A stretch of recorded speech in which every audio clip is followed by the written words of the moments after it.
ಸ್ನೇಹಿತರ ಗಲಾಟೆ ಬಿಡಿಸೋಕೆ ಹೋಗಿ ಹೆಣವಾಗಿದ್ದಾನೆ ವಿದ್ಯಾರ್ಥಿ. ಶಿವಮೊಗ್ಗ ಜಿಲ್ಲೆಯಲ್ಲಿ ನಡೆದಿರುವಂತಹ ಘಟನೆ ಇದು. 16 ವರ್ಷದ ವಿದ್ಯಾರ್ಥಿ ಸಂಕೇತ್ ಮೃತ ದುರ್ದೈವಿ. ವಿದ್ಯಾರ್ಥಿಗಳ ಮಧ್ಯೆ ಪರಸ್ಪರ ಗಲಾಟೆ ನಡೆದು ಈ ಕೊಲೆಯಾಗಿದೆ. ಎದೆಗೆ ಗುದ್ದಿರುವ ಹಿನ್ನೆಲೆಯಲ್ಲಿ ವಿದ್ಯಾರ್ಥಿ ಸಾವನ್ನಪ್ಪಿದ್ದಾನೆ. ಕೈಯಿಂದಲೇ ಹಲ್ಲೆ ಮಾಡಿದ್ದಾರೆ 4 ವಿದ್ಯಾರ್ಥಿಗಳು. ಈ ಸಂಬಂಧ ಇಬ್ಬರು ಅಪ್ರಾಪ್ತರನ್ನ ಈಗಾಗಲೇ ವಶಕ್ಕೆ ಪಡೆಯಲಾಗಿದೆ ಎನ್ನುವಂತ ಮಾಹಿತಿ ಇದೆ. ಸ್ನೇಹಿತರ ನಡುವೆ ಗಲಾಟೆ ಆಗ್ತಾ ಇತ್ತು. ಇದನ್ನು ಬಿಡಿಸೋಕೆ ಹೋಗಿದ್ದ ಒಬ್ಬ ವಿದ್ಯಾರ್ಥಿ, ಆತನ ಹೆಸರು ಸಂಕೇತ್ ಅಂತ ಹೇಳಿ. ಸಂಕೇತ್ಗೆ 16 ವರ್ಷ ವಯಸ್ಸಾಗಿತ್ತು. ಆದರೆ ಗಲಾಟೆ ಬಿಡಿಸೋಕೆ ಹೋದವನೇ ಇಲ್ಲಿ ಹೆಣವಾಗಿದ್ದಾನೆ. ಎದೆಗೆ ಗುದ್ದಿರುವ ಹಿನ್ನೆಲೆಯಲ್ಲಿ ವಿದ್ಯಾರ್ಥಿ ಸಾವನ್ನಪ್ಪಿದ್ದಾನೆ ಎನ್ನುವಂತ ಮಾಹಿತಿ ಇದೆ. 4 ವಿದ್ಯಾರ್ಥಿಗಳು ಕೈಯಿಂದ ಹಲ್ಲೆ ಮಾಡಿದ್ದಾರೆ. ಕೈಯಿಂದ ಎದೆ ಮೇಲೆ ಗುದ್ದಿದ್ದಾರೆ. ಕೇಸ್ ಸಂಬಂಧ ಈಗಾಗಲೇ ಇಬ್ಬರು ಅಪ್ರಾಪ್ತರನ್ನ ವಶಕ್ಕೆ ಪಡೆಯಲಾಗಿದೆ ಎನ್ನುವಂತ ಮಾಹಿತಿ ಇದೆ. ಶಿವಮೊಗ್ಗ ಜಿಲ್ಲೆಯಲ್ಲಿ ನಡೆದಿರುವಂತಹ ಘಟನೆ. 16 ವರ್ಷದ ವಿದ್ಯಾರ್ಥಿ ಸಂಕೇತ್ ಮೃತ ದುರ್ದೈವಿ. ಸಂಕೇತ್ನ ಫೋಟೋವನ್ನು ಕೂಡ ಗಮನಿಸ್ತಾ ಇದ್ದೀರಾ. ಇನ್ನೊಂದು ಕಡೆಯಲ್ಲಿ ಕುಟುಂಬಸ್ಥರ ಆಕ್ರಂದನ ಮುಗಿಲು ಮುಟ್ಟಿದೆ.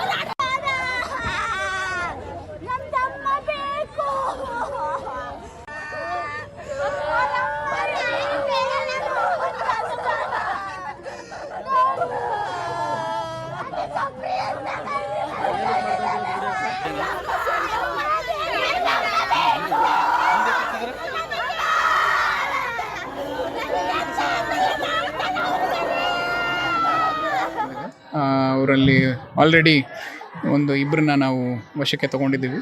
ಅದ್ರ ಜೊತೆಗೆ ಬೇರೆಯವರು ಯಾರು ಇದರಲ್ಲಿ ಇನ್ವಾಲ್ವ್ ಆಗಿದ್ದಾರೆ ಅನ್ನೋದನ್ನು ಕೂಡ ನಾವು ಒಂದು ಸ್ವಲ್ಪ ಇವಾಗ ಫಾಲೋ ಅಪ್ ಮಾಡಿಸಿ ಅವ್ರನ್ನೂ ಕೂಡ ಅತಿ ಶೀಘ್ರದಲ್ಲೇ ಬಂಧನ ಮಾಡೋ ವ್ಯವಸ್ಥೆನೂ ಮಾಡ್ತೀವಿ.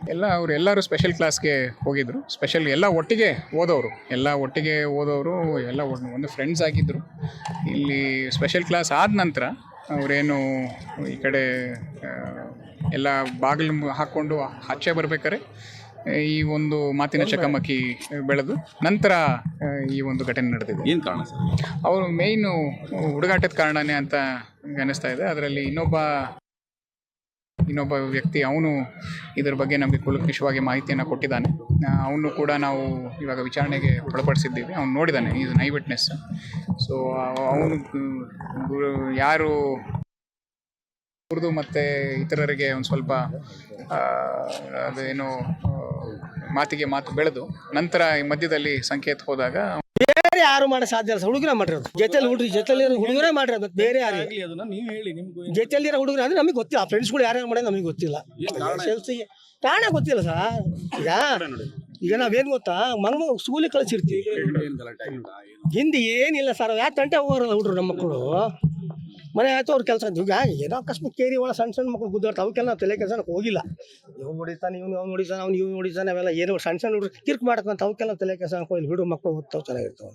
ಅದ್ರ ಬಿ ನಮ್ಮ ಅಮ್ಮಗಲ್ಲಿ ನಾವು ಹತ್ರ ಬಿಟ್ಟಿಲ್ಲ. ಹತ್ರ ಈ ರೂಟಿಗೆ ಹೋಗ್ಲಿ ಆ ರೂಟಿಗೆ ಹೋಗ್ಲಿ ಅಂತ ನಾವು ಬಿಟ್ಟಿಲ್ಲ. ಚೆನ್ನಾಗಿ ಓದ್ತಾ ಇದ್ದ. ಈಗ ಸರಿ SSLC ಪಾಸ್ ಮಾಡ್ಕೊಬೇಕು ಅಂತ ಬೈದಿದ್ದು. ನೋಡಪ್ಪ ಬೈಕ್ ಕೊಡಿಸ್ತೀನಿ, ಚೆನ್ನಾಗಿ ಓದೋ ನೀನು ಅಂತೇಳಿ. ಒಬ್ಬನೇ ಮೊಮ್ಮಗ ಸರ್. ಮಗ ಇವನ್ ಮಗ ಮೊಮ್ಮಗ ಒಬ್ಬನೇ ಇರೋದು ನಮಗೆ. ನೋಡಿ ಈ ತರ ಮಾಡ್ಬಿಟ್ರೆ ನಮ್ಗೆ ಎಷ್ಟು ಹೊಟ್ಟೆ ಉರಿಬೇಕು ಹೇಳ್ರಿ. ಬೇರೆ ಯಾರು ಮಾಡೋ ಸಾಧ್ಯ ಇಲ್ಲ. ಹುಡುಗರೇ ಮಾಡಿರೋದು. ಜೊತೆಲಿ ಹುಡುಗರೇ ಮಾಡಿರೋದು.